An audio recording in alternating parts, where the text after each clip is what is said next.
In 1991, you pleaded guilty to 2 counts of withholding information from Congress regarding your involvement in the Iran-Contra affair, for which you were later pardoned by President George H.W. Bush. I fail to understand why members of this committee or the American people should find any testimony that you give today to be truthful. If I can respond to that.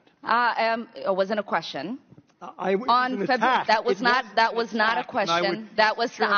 I reserve the right to my time. It is not right. That was not a question. This committee can attack on February a witness 8th, who is not permitted to reply. That was not a question. Thank you for your participation. On February 8, 1982, you testified before the Senate Foreign Relations Committee about U.S. policy in El Salvador. In that hearing, you dismissed as communist propaganda report about the massacre of El Mozote, in which more than 800 civilians, including children as young as 2 years old, were brutally murdered by U.S.-trained troops. During that massacre, some of those troops bragged about raping a 12-year-old girl before they killed them. You later said that the U.S. policy in El Salvador was a fabulous achievement. Yes or no, do you still think so? From the day that President Duarte was elected in a free election to this day, El Salvador has been a democracy. That's a fabulous achievement. Yes or no, do you think that massacre was a fabulous achievement that happened under our watch? That is a ridiculous question, and I yes or no? No. I will take that as a yes. I'm not going to respond to that kind of personal attack, which is not a question.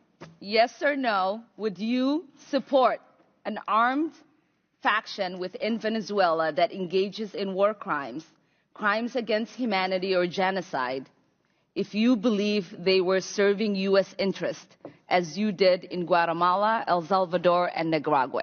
I am not going to respond to that question. I'm sorry. I don't think this entire line of questioning is meant to be real questions, and so I will not reply. Whether under your watch, a genocide will take place, and you will look the other way, because American interests were being upheld, is a fair question.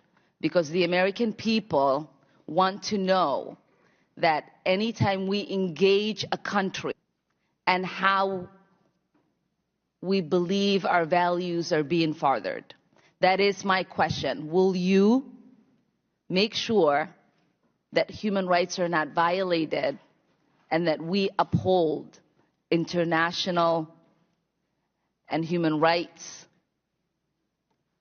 I suppose there is a question in there, and the answer is that the entire thrust of American policy in Venezuela is to support the Venezuelan people's effort to restore democracy to their country. That's our policy. I don't think anybody disputes that.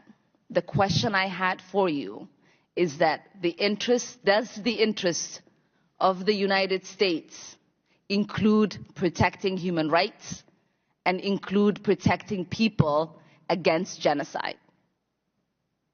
That is always the position of the United States. Thank you.